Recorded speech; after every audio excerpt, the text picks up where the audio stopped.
Happy today. I am William Brown from IamWilliamBrown.com. This is Disconnect to Connect, one word conversations. I am so honored to be with you today and coming back to second season. It's like, what does that mean and what the understanding of that? But I'm going to have fun, and I encourage you to just kind of lean into these conversations because, we are having global self-discovery conversations that build relationships. And so throughout this season, we are just going to learn about ourselves and really come together. And so with that in mind, I felt to have the conversation that we're going to have today is about the word collective. And really, what does that mean? And how it's showing up in my life and showing up in other people. And so there's one thing that I still want to add in is that acknowledging the intention that I set for this conversation. And my U cards, I have been I am grateful, you are lovable, and be you, do you, for you. So with that in mind, I am going to bring my special guests in, and we are going to have a conversation. Good morning, my friends. Good morning. Good morning. How are you, sir? I am doing great.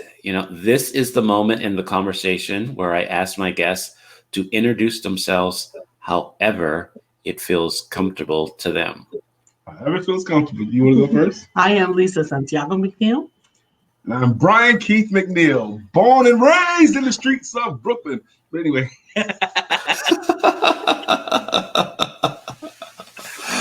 Well, it's like, okay, so I know what labels have shown up today, right? We are the Empowerment Duo. We are the Empowerment Duo. We're super excited to be on here with you today, William Brown. We're big fans of you and what you do, and we're excited to be a part of it. Our energy level is high. I hope we'll be able to keep up with you. Okay, well, wonderful. So how does the word collective show up for you or land for you guys today? It's actually one of the most important words that we have been focused on in the past few weeks specifically, because we realize that so much more can be accomplished when we link arms together with others that are having the same intention. Amen. And I will tell you, I love the word collective. And I went ahead and looked it up in the dictionary definition of it, and it's both an adjective and a noun. Right. And sometimes the dictionary lets us down, but it didn't let us down in this one. It did a really good job. But the dictionary defines the word collective as, the adjective one says, done by people acting as a group. That's what. And the noun is a cooperative enterprise. Cooperative enterprise. Done by people acting as a group is a collective, and a cooperative enterprise. Now, I love that, because the most success and the most fun and the most serving and the most effective Lisa and I have been since we've been a couple is when we've done things as a collective with other people pulling towards the same objective, serving the same people, building the same thing, putting on the same event collectively. That's when we're at our best, I believe. Yeah, I totally get that, but it's kind of, one of my core values is, I guess, independent, right? And sometimes collective occurs to me as this mob, and it's like this group think, and and I recognize that the more that I understand myself and how and who I am, I can show up for the collective, but sometimes I have found that I lose myself within the collective. And so balancing that too is something that I've been working on. And to be honest, I've learned the positive side of the collective by my connection with you guys. And it's kind of really reshaped how I looked at working with people. Ashe. Amen. We're glad for that, because for us, the collective is not about making everyone be the same or lumped in together. It's more about leveraging the individuality and the individual powers of each entity for the same objective, so that we can leverage that energy in a stronger, more powerful way than everybody trying to do it on their own. Right. Exactly. You know, there's an expression, Bill. You mentioned mob. Mobs are done, but the people are smart. Okay. Right. If you think about the mob mentality, and I kind of really like the way Lisa just described it, because when we do things collectively, we have a lot of people with strong strengths in one particular area, not all the areas, but our objective is the same. Right. Like we once, a couple of years ago, on the coldest day of the year, my wife had an idea that we should serve the homeless today. And it just started with an idea. And we let our friends know what we wanted to do. And by that evening, we probably had 30 volunteers, maybe. And then lots of other people showed up. We had people cooking chili and hot chocolate and serving, giving blankets, giving coats. It was just an idea. And to me, that's a collective enterprise, because no one came, no one had to tell anybody. We didn't really need any real coordinators. We didn't have any meetings. We just had an objective. We had an objective, and the objective was leveraging your energy. If all you could do was bring hot water, we'll bring the hot water. And we actually had someone who did that. And it was necessary, because someone else brought hot chocolate. And I'm grateful that God put all of those energy. Someone else brought tables. Somebody else brought tables, right. Now, of course, there are times where the overseer of the collective is necessary to make sure that you have cups with all that hot water and hot chocolate, right? Right. But when everybody is working in their strengths, you get a better result in the collective than trying to force everyone to do one thing. And even the victory is sweeter when it's done collectively. It's just more fun.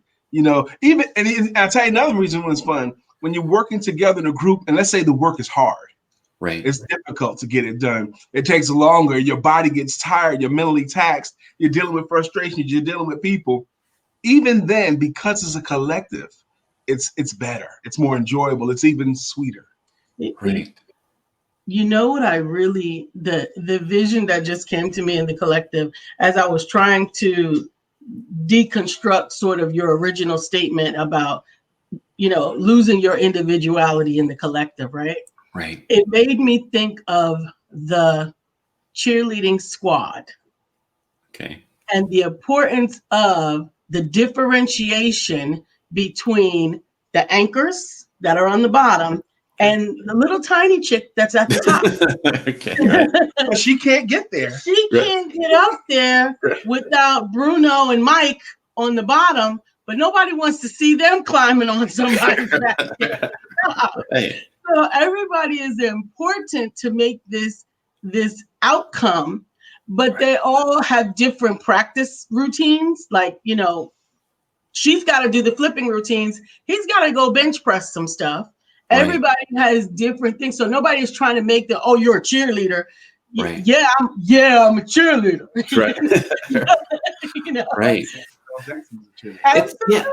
Yeah. It's talking to him sideways.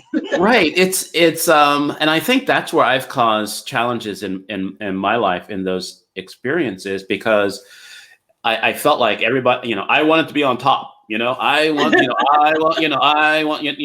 got to, in order for me to show up, I have to be on top. It's like, no, what's your role? What can you do? How can you help in all of this? And I think sometimes this, this one size fits all, this is when we show up, we got to be in charge. We got to do all this kind of stuff.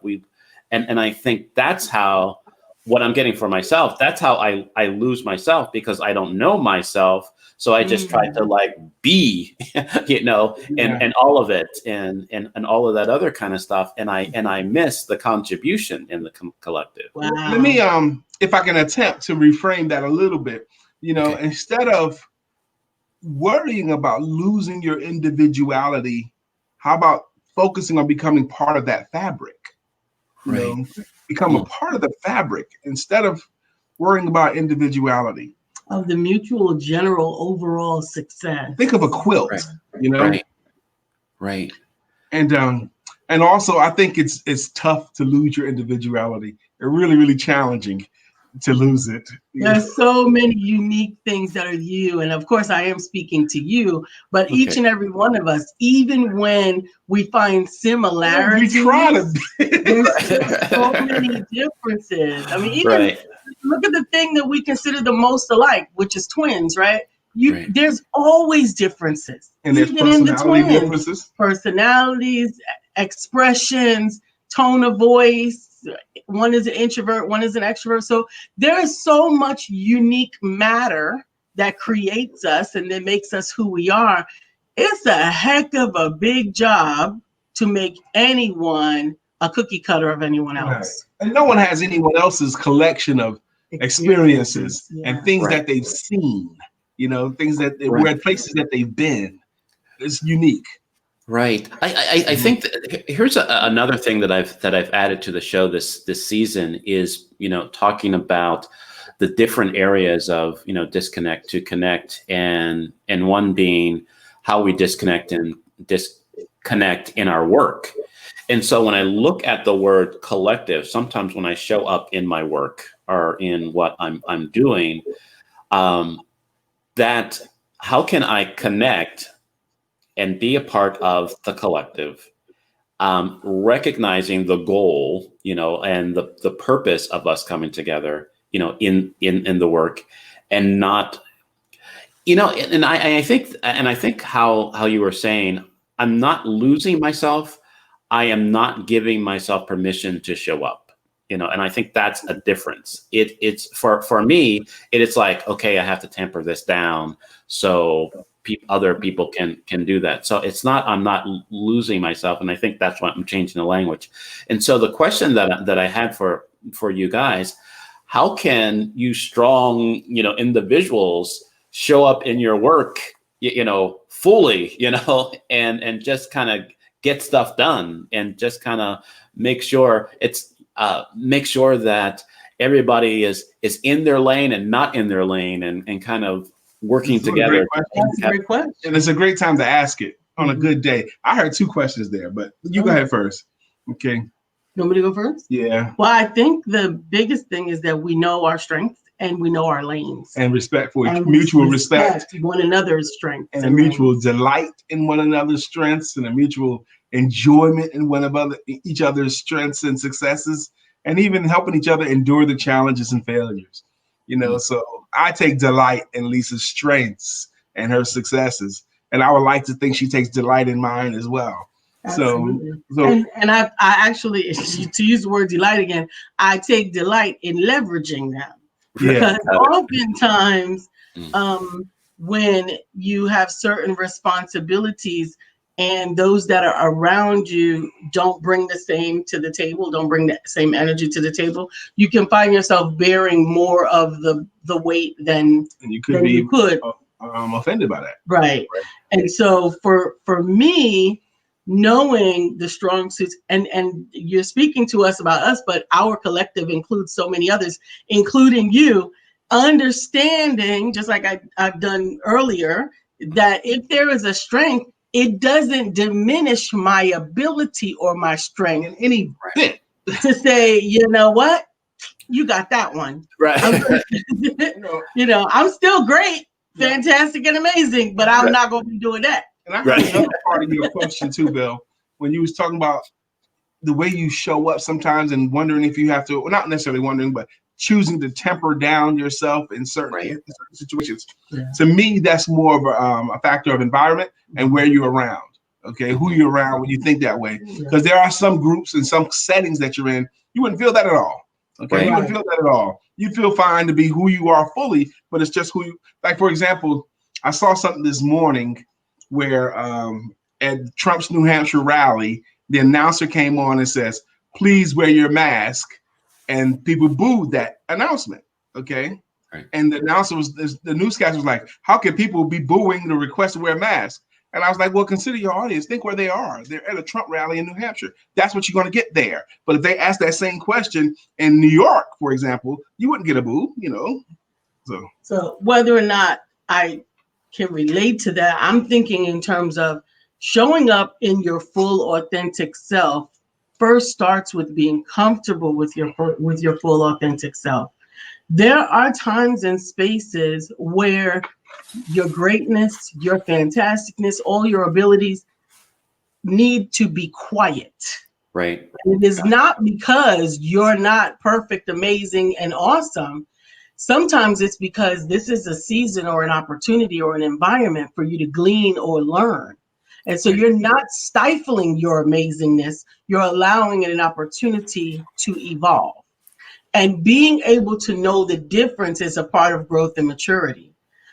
We've all been in situations, or at least I know I have, where I had a particularly amazing protege that I was giving the opportunity to come with me amongst some of my mentors. So now this is a place where if there were a pecking order, which I mean, this just for the sake of this illustration, if there were a pecking order, it's my mentors, me, and my protege, right? In that space, you're hearing greatness, you're hearing phenomenals, you're sitting at the feet of these fantastic orators and educators, and you got to be great in order to be there, but it ain't your time to shine. Right. Right. And so in that moment, because of the self awareness and lack of understanding, so you're self-aware, I'm great and I'm great too. Now, instead of understanding that this simply wasn't your space to shine, now you're bolstering your way to the front and letting everybody know how great you are and what you are. And the elders are like, somebody get your child. Yeah. Right. Right. And so it's not a matter of being great or not being great, or dulling your light or not dulling your light. It's learning that you can be great quietly sometimes, and you can be great at the front of the room sometimes, but neither one of those circumstances changes the fact that you are great. Right. Wow. No, I think, a part of the labels conversation that I have is that, and I think it was a conversation that I had with you about the ands, of our life. I am my labels and I'm not my labels, right? I'm great and I'm not great. I remember, yes. And recognizing that, yes, I can stand in the fullness of my greatness and my awesomeness and not be that. And so I can listen and learn and grow at the same time that I am awesome. Right. That's a great way to word that as well, Bill. Phenomenal. What a great way to put that. Mm-hmm. And it's like really being available, not just to ourselves, but to the collective. Yes. To everyone, to I have said many a times that I'm on this this self-discovery journey alone with others, right? And so the more that I understand that this is what I need to get for myself, and this is what I need to articulate and have a conversation or be in conversation with others to help me understand. Because, I don't know about you, but there are some conversations that I have with myself that it's like, okay, stop talking. Just stop talking. Just talk to somebody else. We're tired of hearing it. You're having a conversation with yourself. Right.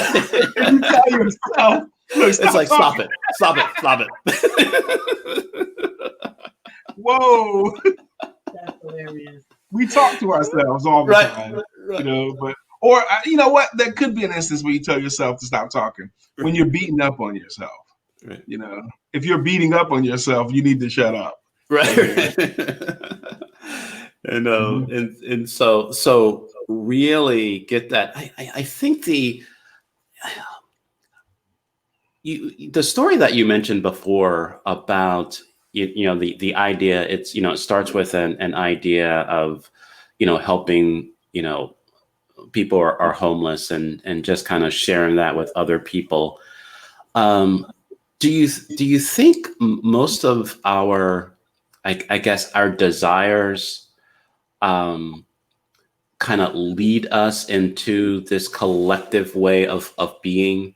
So it's like, because it's not, our desires are not, this is what I'm learning for myself. So you can kind of help me with this. My desires are not just for me. My desires, the desires of my heart, are for others, aren't to kind of help other people in their condition and kind of show up and everything like that. And so that idea of being generous and helping people that are homeless at the time was not just so I can say that, hey, I'm a good person, I help homeless people, right? But it is, hey, I'm in this space right now, and my desire is not just to feel good, but to kind of share that goodness with other people. Absolutely. Hopefully there's a question in there or something, I got an one understanding. too, yeah. You want to go or should I go? There used to be a great speaker in the 70s named Mike Wickett. He was yes I can, yes I can, yes I can kind of guy. But he believed that we all send out radio waves, thought signals, thought signals all the time. And the people that can pick up on your frequency, on your radio waves, they can align with what it is that you're wanting. Like, how did you two end up married? Out of all the billions of people in the world, how did you two, at some point, what you sent out, she picked up on, and you guys end up being together? Now, I call it getting it, okay? Like, if I make a suggestion of something that I want to do, and there could be 10 people in the room, and 9 of them not interested at all in that, but one person gets it, okay, immediately, right away, and they can align with me because they picked up on what I was sending out, past the words of it, and they can, like, for example, when we started the men's group, it wasn't initially my idea, but I got it right away, and they didn't have to explain much to me more after that because I understood what the mission was. I could look ahead. I wanted to be a part of it. When I introduced the Selling Your Services Forum, Rochelle got it right away, and other people didn't. I had been looking for someone else to partner with me on that, but they didn't get it. But when she first heard it, she got it. When Lisa and I first got together on the first day, we sent what I was sending out that I wanted, needed in the world. She was able to pick up on, and maybe she also wanted and needed the same things that I was sending on. So even in the first day, we kind of both got it. We both got each other because what we were sending out, others could pick up on, because in that moment, at least, they were tuned into it. Got it. Mm-hmm. And your mission is the same. When you send out what you're trying to do, some people are going to get it, and some people just not. Yeah, as I think about that, I think that there is definitely a balance to being a part of the right collective.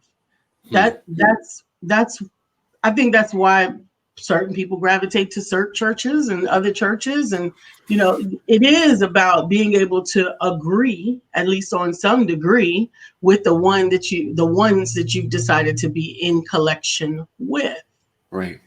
And I think I keep hearkening back to even our network is we don't micromanage all of the programming because we believe that the right collective of individuals has assembled for the same objective in their own way. Yeah. In their own way, right? Everybody has a very different energetic expression, and none of them is completely wrong, and none of them is completely right. And together, we're able to get where we're going because the pieces that are right click. Right. Wow. And some of the pieces that are wrong go away, or they iron sharpens iron. Right. Or they file one another into, oh, that's an idea, that's a concept I hadn't thought of that, and we get to build and grow in that way. It was very interesting, and I appreciate you saying that, because when the invitation for me to come on to the channel was given, the first thing that went through my mind is like, I ain't ready yet. I've just been doing this for a while. I need to get my stuff together. I'm trying to, figure out how I can do this.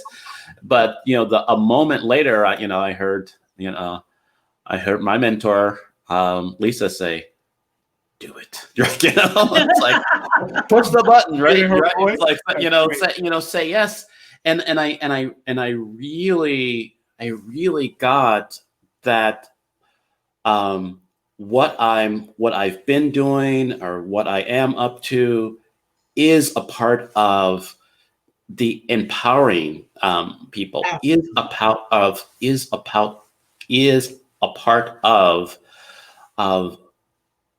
showing up and saying that yes, in the messiness of that yes, or the fear of that yes, and all that other kind of things, that I am still Bill, I am still William, showing up for this community and showing up for this channel, and I'm empowering myself by being on the channel and being able to do that. But it's like that initial thing was, you know what, I got to get myself together. I got to get my show together. That's what I wanted to ask all you. That other kind of stuff, right? The offer came from Lisa, and your first thought was, I'm not sure I'm ready for this yet.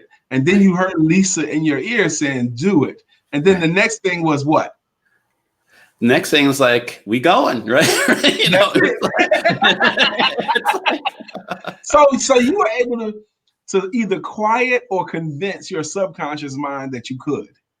Right. And you grew up right away, you're not sure you can. Right. And I think what I got from what Lisa was just saying about, being selective about what collectives that you're in, that I knew there was a part of me that knew that even if I felt that I wasn't ready, my mentor felt that I was ready, and that I believed that I would be getting ready while I'm in, right? If I said yes within there, there was going to be that sharpening. There was going to be that, okay, here are some areas that you can move into and kind of do that. And so there was this, even though it didn't feel, none of it felt pressured, and it was just like, hey, this would be great if you were on the network. And it was like, I ain't ready, but it's like, I'm ready. Or it's like, so it was that loving, offering, generosity, and everything. And that's why I was saying before that I've been able to do so much more and show up more because of being connected to you guys. And really recognizing that, I'm celebrating just the fact that I was celebrating my 100 or, over 100. Amazing. That's amazing. And just kind of really saying that, hey, I am connected to, a community, a channel that started off, imperfectly and all that other kind of stuff, and show up totally different and laugh and shenanigans and all that other kind of thing. And I'm not trying to keep up with all of that, but within that, I could be, who I am, and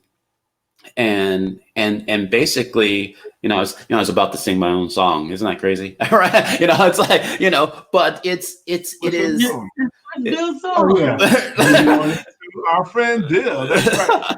And it was just, and it was just recognizing that I got, every time I hear that song, that I got, we love you and we always will. Yeah. It just hit me every time that I get that. So no matter how I show up in the collective, in the community, we love you and we always will. So, I mean, if that's not a permission slip, I don't, right? Wouldn't it be so beautiful if we could actually give everyone that that confidence. That permission slip. That really is what it is, that confidence. Look, I don't care how bad you fall, how much you mess up. Right. We're going to love you. We're going to love you through it. Sort of the love that you give to your children, or that we're supposed to. Sometimes they try it, but right. The love that you give, that's unconditional, is really the epitome of it. Thinks like him still. No, the individuality and the uniqueness.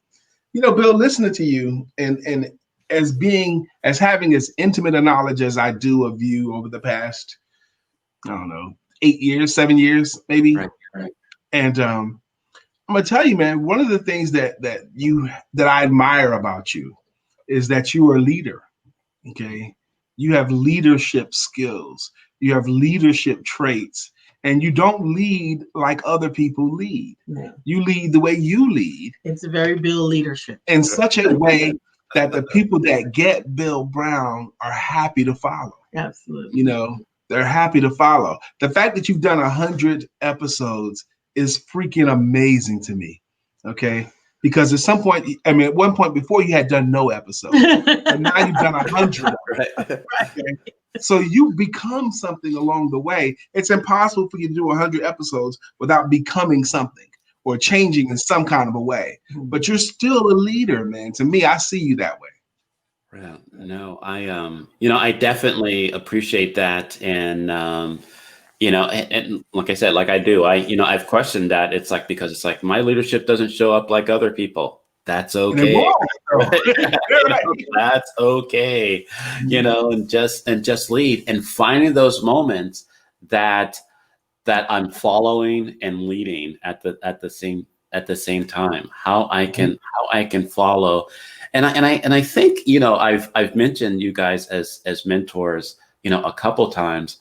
And I that was a hard for me.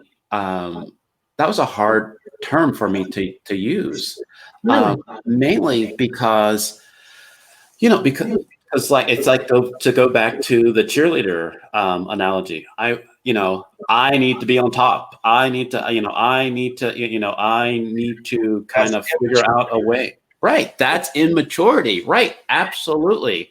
And not recognizing that there are people lifting me up and pulling me up at the same time. Yes. Yes. And if I'm going to be immature enough to say, I don't need your help down there, I don't need your help up there, I'm going to just fall myself, and that was the suffering. And I think the more that I have embraced that, hey, I am going to lead how I'm going to lead, but I am going to listen and learn and take help from my mentors and other people, my proteges, and all of the people that are around me that are on this journey together.